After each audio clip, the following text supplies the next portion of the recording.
Hello दोस्तों, कैसे हैं आप लोग। स्वागत है आपका पी कुमार पाठशाला में, जिसमें हम आपको हिंदी के पार्ट 2 में बताने जा रहा हूँ। सूरदास के पद।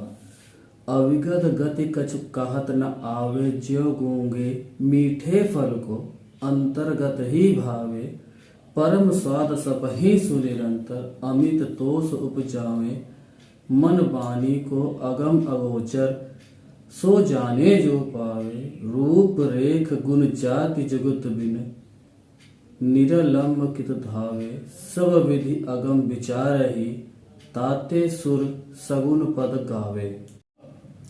जैसा कि आप लोगों ने अभी देखा कि अविगत गति मतलब जिस निराकार निर्गुण ब्रह्म की मैं उपासना कर रहा हूँ, मैं उसकी गति को कुछ उसकी दशा को उसकी गति को मैं समझ ही नहीं पा रहा हूँ। क्योंकि जिस प्रकार गूंगे व्यक्ति मीठे फल के रस को अपने अंतर ही मन में ही महसूस कर सकते हैं, उसी प्रकार ईश्वर के आराधना करने पर ईश्वर के स्वाद को, ईश्वर के भक्ति को हम अंतर मन में ही ज्ञात कर सकते हैं।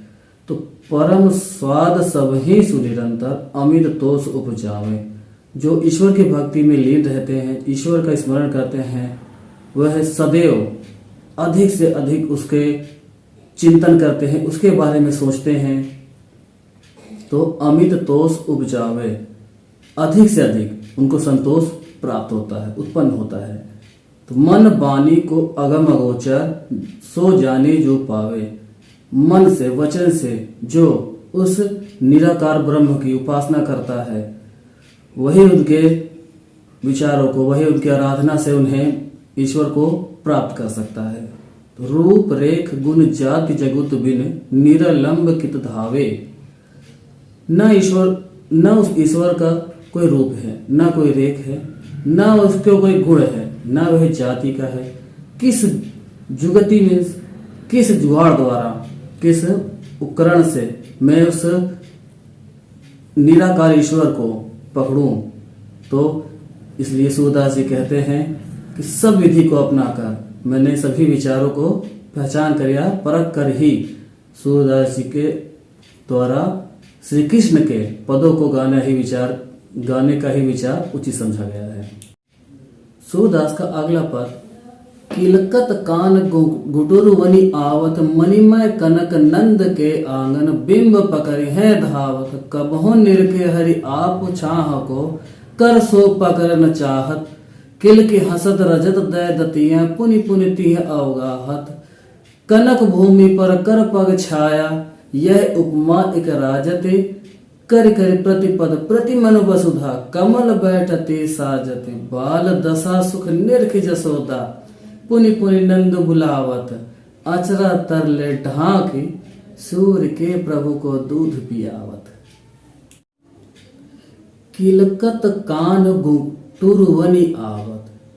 सूरदास जी यहाँ श्री कृष्ण के बाल लीला का वर्णन करते हुए बताते हैं कि किलकत यानी हंसते हुए, कान माने श्री कृष्ण, घुटुरवनि माने घुटनों के बल आ रहे हैं। तो श्री कृष्ण जो है अपने घुटनों के बल हंसते हुए चले आ रहे हैं। तो मणिमय कनक नंद के आंगन, बिंब पकड़े हैं धावत। मणिमय यानी मणियों से युक्त, कनक माने सोने के समान, मणियों से जड़े हुए सोने के समान नंद के आंगन में श्री कृष्ण अपने नन्हे नन्हे पैरों से, अपने हाथों से बिंब पकड़ने यानी अपनी परछाई को पकड़ने के लिए दौड़े आ रहे हैं। कबहो निरख हरि आप छाहो। कभी श्री कृष्ण अपनी परछाई को देखते हैं, कर सो पकड़ना चाहत, तो उसे अपने हाथों द्वारा उसे पकड़ना चाहते हैं। किल की हसत रजत दय दतिया। जब श्री कृष्ण मुस्कुराते हैं तो उनके आगे के दो दांत बहुत ही सुशोभित हो रहे हैं। तो पुनि पुनि तिह अवगाहत, बार बार वह जो है आवागमन लगाए हुए हैं। कनक भूमि पर कर पग छाया।